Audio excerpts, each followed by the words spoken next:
আপনারা এখানে যে 4টি মুরগি দেখতে পাচ্ছেন, এই মুরগির শরীরগুলো দেখেন কীরকম আঠালো এবং উস্কো খুস্কো, এবং উপরের সারিতে কোনো ডিম নেই। আর বাকি যে মুরগিগুলো আছে এই মুরগিগুলো ফ্রেশ। তো এই জায়গায় 3100+ মুরগি আছে, সবগুলো মুরগি আলহামদুলিল্লাহ ফ্রেশ আছে, শুধু এই 4টা মুরগিতে যেরকম আঠালো।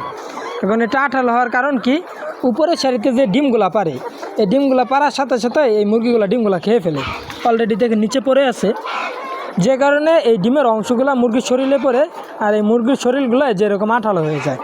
এখন এটা থেকে বাঁচার উপায় কি, 2টা কাজ করতে পারেন। যে এরকমভাবে কেসগুলো এই জায়গায় দিয়ে দিতে পারেন, বা নেট দিলেও চলবে।